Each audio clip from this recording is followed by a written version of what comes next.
Hello there, this is Redjoy. This is going to be a new look at Druids and their kits for Baldur's Gate Enhanced Edition. So the Druid is a variant of a Divine Caster, similar to a Cleric. In fact, I would consider it to be kind of a cousin of the Cleric. You'll have some spells that do have some overlap with Clerics, but they do have a unique flavor to them, as well as certain additional abilities that a Druid gets over a baseline Cleric. So personally, I enjoy nature and I appreciate the power that it can bring to your game, despite whatever I might feel about the high church of trees and critters, that kind of crowd. But I do appreciate the power that a druid can bring to their group. They do get certain unique abilities besides casting just druidic spells. They can shapeshift, they become immune to poison and get resistances to elements at higher levels. So they are really quite good. So just like Clerics, a Druid is going to have a list of all of the spells that they can access already learned, so they can basically choose what they want to memorize for every single day in every single situation. So that's kind of convenient for a Druid, just like it's convenient for the Cleric. So the base Druid gets to use shapeshifting, and at 7th level, it's not super impressive. You're basically shapeshifting into a variety of animals, a wolf, a black bear, or a brown bear. Honestly, not great options, right? You can buff them up with certain spells. Iron Skins helps with this at a later level, but it's not that good compared to some of the other shapeshifting that you will get access to for your high level abilities. So we're going to take a look at the kits momentarily, but one thing you'll notice is that if they take away all shapeshifting, you have that trade-off. Yes, you don't have to worry about trying to shapeshift into a wolf at level 7, which is a creature that you can kill at level 2. It's kind of annoying. But you are going to lose out on turning into a greater earth elemental or a greater fire elemental. So you do get that trade-off. So you can decide how you feel about that. Now is as good a time as any as to take a look at the 3 types of Druid that you can play as their kits. Of course, you can do the baseline Druid and they work just fine. But the other 3 kits are available and they have different abilities and different flavors to how you might want to play the game. So the first is a Totemic Druid. The Totemic Druid is a druid that has a specific connection to a particular spirit or their totem that acts as their companion. They can summon this companion right at level 1. So the companion will stick around for 6 turns, which is actually a pretty good length of time. They get powerful, more powerful as the druid gets more higher level, and you can summon them. What you do is you cast it, and then you have to stick around on that druid to determine what type of animal you're going to summon. And the different animals have different stats and different abilities. For example, the spirit snake is going to have a venom attack that it can use. The spirit bear, I think, can do a terror attack or something like that. So you get certain additional bonuses you get when you summon these specific animals. And as mentioned, they get more powerful later on. I think the interesting thing about the Totemic Druid is that this is a really big spike as far as power in the early game. Getting an immediate summon that has no trade-offs if it dies is really quite good, right? So you can send a spirit animal in to act as your melee while you're sticking in the back using things like sling, maybe using spells to help boost either yourself or to control the enemy. I mean, think about it. If you have a spirit animal and you have spells that blind an enemy, right? You can just, well, I wouldn't send a melee person in, but you could send a melee person in and they would have a really big bonus to attack in melee combat. Or you just stick back and not use it if you're using Sunscorch. It's a bad example, but the point of the matter is that the spirit animal gives basically the caster a really good early companion that they can use throughout most of the game. The big trade-off is the fact that they cannot shapeshift. As I mentioned, at level 7, when you first pick up shapeshifting, this is not that big of an issue, right? They lose the ability to become a bear or a wolf. Big whoop.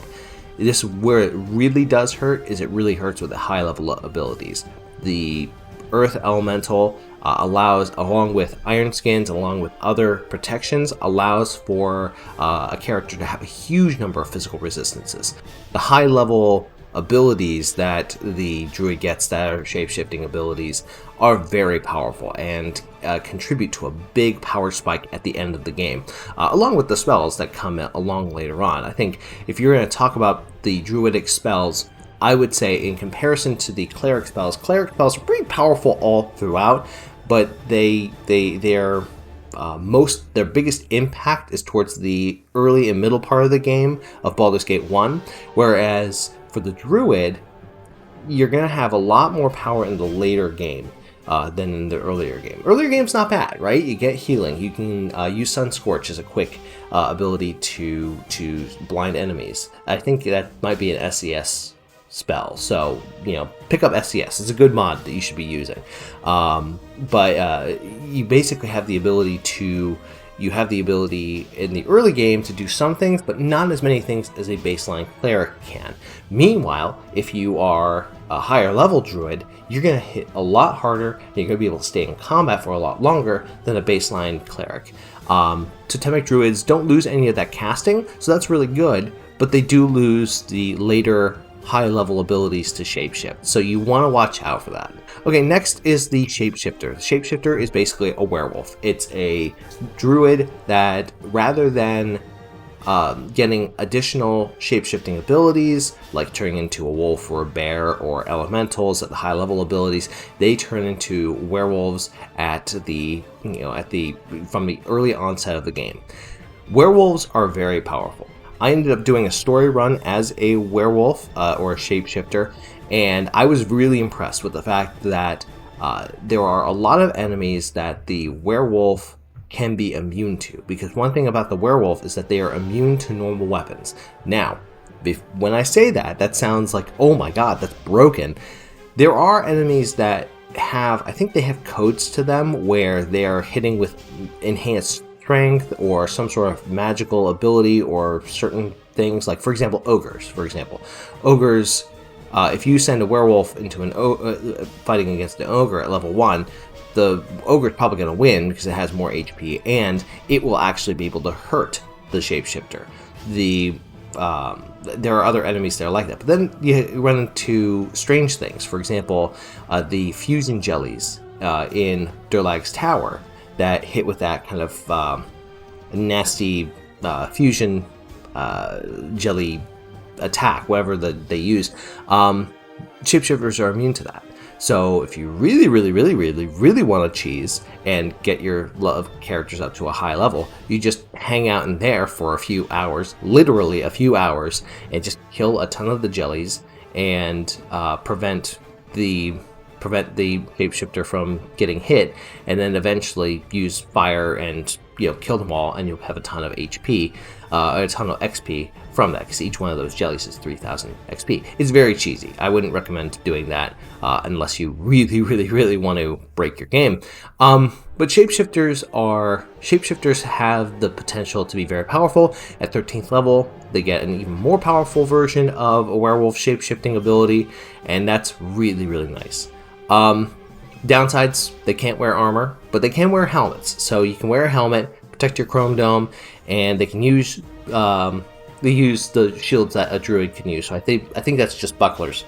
And they can use any other spells or abilities.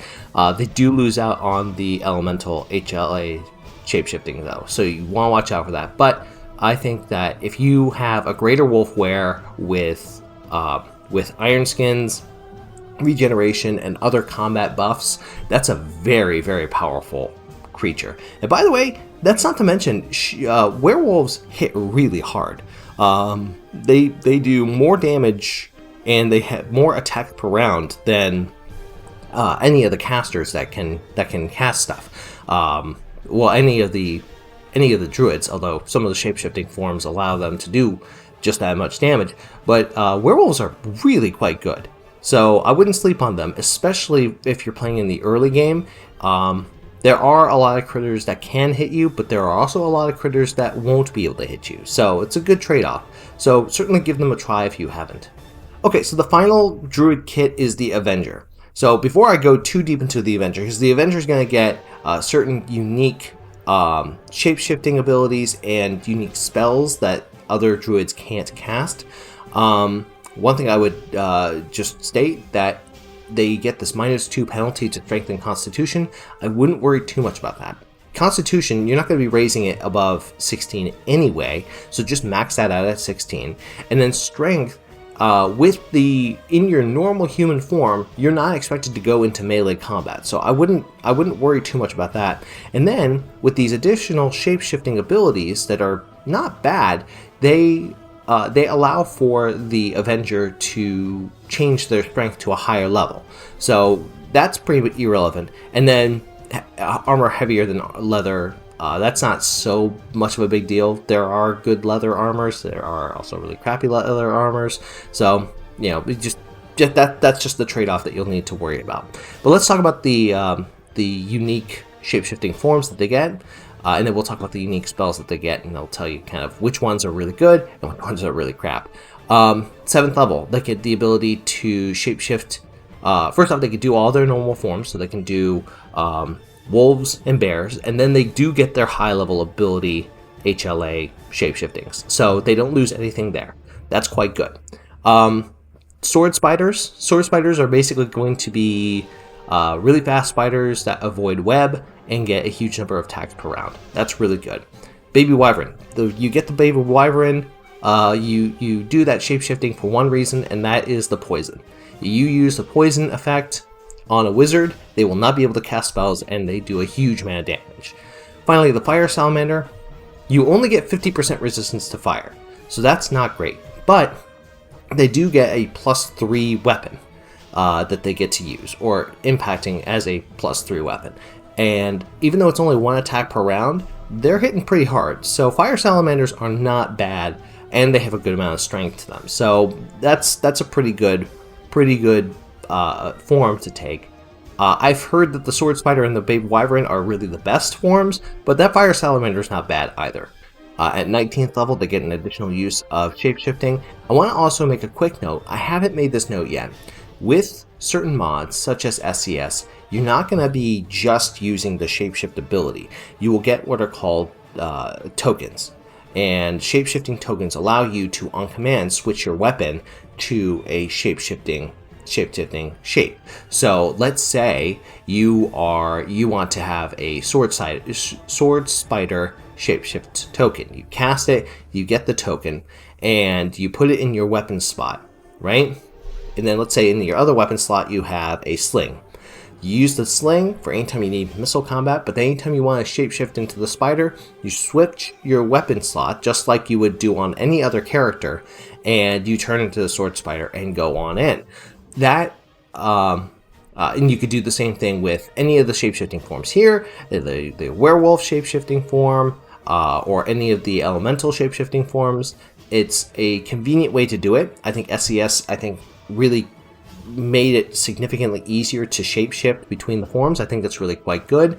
In the base game, it is an ability you get to transform to that creature, and then in order to do all the normal human things, you turn back into a normal person using a similar ability that comes up in the special abilities. So just keep in mind that that's going to be a little bit different depending on what version of the game you're playing. Okay, now let's talk about the spells that you get as additional spells. First level, you get Chromatic Orb. I really don't like Chromatic Orb. I don't like it when it's cast at me, and I don't like casting it. The effects, whenever it's cast at me, it's always cast at such a high level that it's either going to petrify me and kill me immediately, or it will just kill me immediately. That's what happened to Reeve, my bard, last year. He was in the final fight. The mage cast a, 12th level or 14th level Chromatic Orb, killed him immediately. It was such a cheap shot, and I was very, very annoyed by that. Meanwhile, if I cast it, because it's got a +6 penalty or +6 bonus to save against, it's just not a great spell. I'm not a big fan of it. I know that a lot of people swear by it. They're like, oh yeah, if you use it with Greater Malice and Doom, it's basically at level and it's really great. Still not a big fan. I think, if you have a level 1 spell, there's other level 1 spells that are good. Meanwhile, level 2, Web, perfect. Use this all the time. It's one of my favorite level 2 spells. Level 3, Lightning Bolt. It's too unpredictable, bounces around like crazy. It's very dangerous. I think Call Lightning is already significantly better. I think that they should have chosen a different level 3 spell. Level 4 spell, Improved Invisibility, very good. Makes your Avenger immune, or not immune, but prevents them from being targeted by spells unless they actually get rid of the illusion. In fact, I think this is one of the few instances where a druid can actually make themselves invisible. Maybe outside of Sanctuary, but it depends on what version of the game you have. 5th level, Chaos, also really quite good. It's a really powerful confusion spell that makes everything crazy on the battlefield for your enemies and lets you pick them off one by one. And then finally, Chain Lightning. It's not good. It doesn't do as much damage as you would expect a 6th level spell to do. Other 6th level spells that you could consider taking, I don't know, protection from magical weapons, you know, some sort of defensive spell. I would have done that rather than double down on the lightning. That's really strange. So Avengers, really quite an interesting druid kit. I actually, I looked down on these druid kits. You get the trade-offs, right? But they're not bad.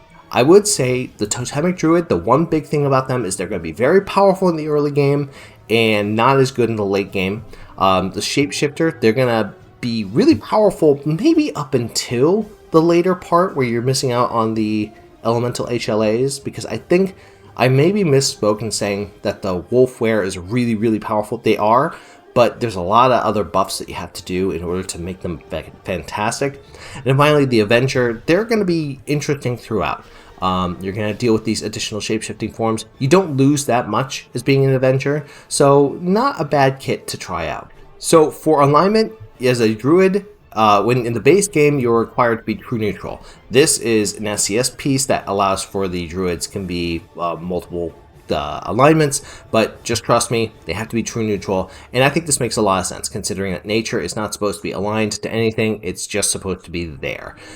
So I like that. Then again, I play as true neutral all the time. So for abilities, you want to focus on Wisdom. Wisdom is just like for Cleric, Wisdom is going to be the main spellcasting ability score that you need to focus on. Next, you want to focus on Dexterity and Constitution. Raise those up to 18 and 16 respectively. Now, you're going to notice that Charisma has a minimum score of 15 for a Druid. When I did my first guide, I was confused by this. I didn't understand how this made sense. However, I was corrected very early on by a very nice comment that reminded me that in the days of the Celts, the Druids were the ones that would go from village to village to village and be the people who would kind of mediate and kind of calm things down between people. They would be kind of the community leaders of the Celts. And that's really something that D&D has done a really good job of incorporating. So Charisma is going to be 15. It doesn't need to be any higher. If you want to put points into it to get the better rewards, you can. However, you can also just as easily put those points into Strength or Intelligence, and you'd be just fine. I think Strength might be a better choice, but then again, you play the way you want to play. I would just aim for these stats as your minimum stats of having a Wisdom and Dexterity of 18, Constitution of 16, and then Charisma. You decide what you want to do with Charisma. Just recognize that you are going to have that hard minimum of 15 for a Druid. So for weapon proficiencies, a Druid's going to have 2 slots that they can put into. They could choose to use scimitars, daggers, clubs, spears, quarterstaves, darts, or slings. Like I've mentioned, I really enjoy, I think slings are, if you have a druid that is very good with strength, slings are not a bad item to use. Daggers are really quite good because you can pick up throwing daggers and have that as the double function. Scimitars are really quite powerful, especially if you want to go into 2-weapon style and be just like Jaheira and be kind of a quasi form of Jaheira, although Jaheira has a few levels of fighter, so that might be a little difficult to emulate. But these are pretty good options. If you want to go two-handed, go with quarterstaves. I would go with quarterstaves over spears. Because it's blunt and bludgeoning is less likely to be resisted than piercing. But you have a lot of different options you can do for your druid. Different types of options, certainly not as many as compared to like a fighter or even a thief, but certain different options that you can use. So for druidic spells, you're going to have different options from what a cleric is going to get, but you will have certain overlap. You're going to have things like Armor of Faith, Cure Light Wounds, and Sanctuary. You're going to get certain unique spells, such as Entangle, and in SES, you're going to get Sunscorch as well. These are I would say that druid spells are more focused on just the connection to nature as far as the flavoring goes, but they also are more connected to elemental damages and resistance, and also connections to animals, right? So at higher levels, or at additional levels, you'll get the ability to summon animals, but then at like level 5, for spell level 5, you'll get Insect Plague, which is just devastating for spellcasters. It's devastating for enemy groups. You can also get Iron Skins, which is very, very good, kind of touching into the natural connection to iron and the earth. I think that that's kind of cool. Although Stone Skin, I feel like could have worked just as easily there too. I would say though that the early spells, it's a little harder to find spells that are good. I mean, yes, you can go with Entangle, which is not too bad. You do get certain things that harm, certain things that harm an opponent, and they are kind of locked in. But they also, why go with that when you can go with like Command Word Die, or even in this case in Sunscorch. So I don't know. I have certain issues with the early druidic spells, but again, as I just mentioned, you get later on level, druid level 3, you're getting Call Lightning. Druid level 4.